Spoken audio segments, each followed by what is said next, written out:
സംസ്ഥാനത്തെ 3 സ്റ്റാർ മുതലുള്ള ഹോട്ടലുകൾക്ക് കള്ള് വാങ്ങി വിൽക്കുന്നതിന് അനുമതി നൽകി സർക്കാരിന്റെ 2025-26 മദ്യനയം. ഇതുകൂടാതെ കള്ള് ഷാപ്പുകളെ നവീകരിക്കുകയും കുടുംബത്തോടെ വന്ന് നല്ല ഭക്ഷണം കഴിക്കുന്നതിനുള്ള സൗകര്യം ഒരുക്കുമെന്ന് മദ്യനയം പ്രഖ്യാപിച്ചുകൊണ്ട് എക്സൈസ് മന്ത്രി എം ബി രാജേഷ് വാർത്താ സമ്മേളനത്തിൽ പറഞ്ഞു. ക്ലാസിഫിക്കേഷനുള്ള ഹോട്ടലുകൾക്ക് അവ സ്ഥിതി ചെയ്യുന്ന റേഞ്ചിലുള്ള കള്ള് ഷാപ്പുകളിൽ നിന്നും കള്ളു വാങ്ങി ടോഡി പാർലറുകൾ നടത്താനാണ് അനുമതി. അതിനായി എക്സൈസ് ഡെപ്യൂട്ടി കമ്മീഷണർക്ക് അപേക്ഷ നൽകുകയും വേണം. റിസോർട്ടുകൾ, ഹെറിറ്റേജ് ഹോട്ടലുകൾ എന്നിവയ്ക്കും ഇത്തരത്തിൽ ടോഡി പാർലറുകൾ തുടങ്ങാം. വിജ്ഞാപനം ചെയ്യപ്പെട്ടിട്ടുള്ള 3 സ്റ്റാർ മുതൽ മുകളിലേക്കുള്ള ടൂറിസം കേന്ദ്രങ്ങളിലെ ഹോട്ടലുകൾക്കും ടോഡി പാർലർ നടത്താം. അതിനായി എക്സൈസ് സർക്കിൾ ഇൻസ്പെക്ടർക്ക് വേണം അപേക്ഷ നൽകേണ്ടത്. ഇവിടെ കള്ള് വിൽപ്പനയ്ക്ക് ലിറ്ററിന് 2 രൂപ നിരക്കിൽ ഫീസ് ഈടാക്കും.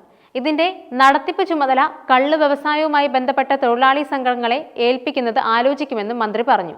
ഏറ്റവും മികച്ച ഭക്ഷണം ലഭിക്കുന്നത് ഷാപ്പുകളിലാണെന്നും അതിനാലാണ് അവ നവീകരിച്ച് കുടുംബങ്ങൾക്ക് വന്നിരുന്ന് ഭക്ഷണം കഴിക്കാനുള്ള സൗകര്യം ഒരുക്കുന്നതെന്നും മന്ത്രി പറഞ്ഞിരുന്നു. ഇങ്ങനെയുള്ള കള്ള് ഷാപ്പുകൾക്ക് ബാർ ഹോട്ടലുകളുടെ മാതൃകയിൽ ക്ലാസിഫിക്കേഷനുകളും ഏർപ്പെടുത്തും. കള്ള് ബോട്ടിലാക്കി കയറ്റുമതി ചെയ്യാനും കള്ളിൽ നിന്നും മൂല്യവർദ്ധിത ഉൽപ്പന്നങ്ങൾ നിർമ്മിക്കുന്നതിനും ചട്ട ഭേദഗതി കൊണ്ടുവരും. അതേസമയം കള്ള് ഷാപ്പുകളുടെ ദൂരപരിധിയിൽ ഇളവ് നൽകില്ല.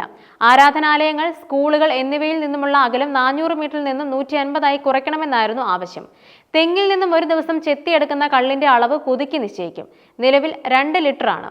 കേരള ടോഡി എന്ന പേരിൽ നക്ഷത്ര ഹോട്ടലുകളിൽ കള്ളു ചെത്തി വിൽക്കുന്നതിന് അനുമതി തുടരും. പാലക്കാട് ഏലപ്പുള്ളിയിലേതുപോലെ കൂടുതൽ മദ്യനിർമ്മാണ യൂണിറ്റുകൾ തുടങ്ങാൻ നേരത്തെ അനുമതി നൽകിയ വ്യവസ്ഥ പുതിയ മദ്യനയത്തിലും തുടരുമെന്നും മന്ത്രി പറഞ്ഞു. സ്പിരിറ്റ് നിർമ്മാണ യൂണിറ്റുകൾ, ബ്രൂവറി, ഡിസ്റ്റിലറി എന്നിവ തുടങ്ങാം. പുതിയ വൈൻ നിർമ്മാണ യൂണിറ്റുകൾക്കും തടസ്സമില്ല. ഹോട്ടി വൈനുകൾ ബെവ്കോ വഴി മാത്രമേ വിൽക്കാവൂ എന്ന വ്യവസ്ഥയിലും ഇളവുണ്ട്. ലക്ഷദ്വീപിലേക്ക് മദ്യം കയറ്റി അയക്കാൻ ബെവ്കോയ്ക്ക് അനുമതി നൽകി.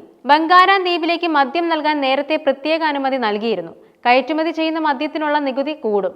ബിവറേജസ് മദ്യക്കുപ്പികളിൽ QR കോഡ് നിർബന്ധമാക്കും. വിനോദസഞ്ചാരം പ്രോത്സാഹനത്തിന്റെ ഭാഗമായി ആഡംബര കപ്പലുകളിലും മദ്യം വിളമ്പാൻ അനുമതി നൽകും. വ്യവസായ IT പാർക്കുകളിൽ മദ്യം വിളമ്പാം. കൂടാതെ ഡ്രൈ ഡേകളിൽ മദ്യം വിളമ്പുന്നതിന് ഏകദിന പെർമിറ്റ് അനുവദിക്കും.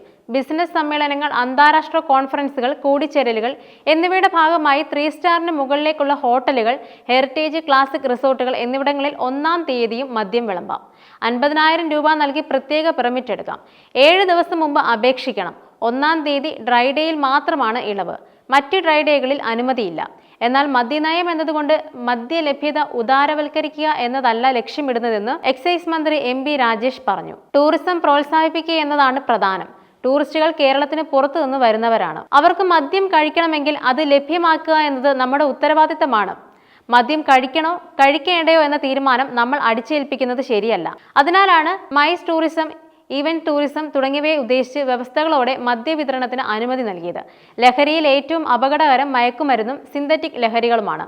അത് ചെറുക്കുക എന്നതാണ് ഏറ്റവും അടിയന്തരമായി ചെയ്യേണ്ട കാര്യമെന്നും മന്ത്രി വാർത്താ സമ്മേളനത്തിൽ ചൂണ്ടിക്കാട്ടി. കൂടാതെ ജനങ്ങൾക്ക് ലഹരിയോടുള്ള ആസക്തി കുറയ്ക്കുക, വിദ്യാഭ്യാസ സ്ഥാപനങ്ങളെ ലഹരിമുക്തമാക്കുക എന്നീ കാര്യങ്ങളാണ് മദ്യനയത്തിലൂടെ സർക്കാർ ലക്ഷ്യമിടുന്നതെന്നും സർക്കാരിന്റെ മുൻ വർഷത്തെ മദ്യനയത്തിന്റെ തുടർച്ചയാണ് പുതിയ മദ്യനയമെന്നും വ്യക്തമാക്കി.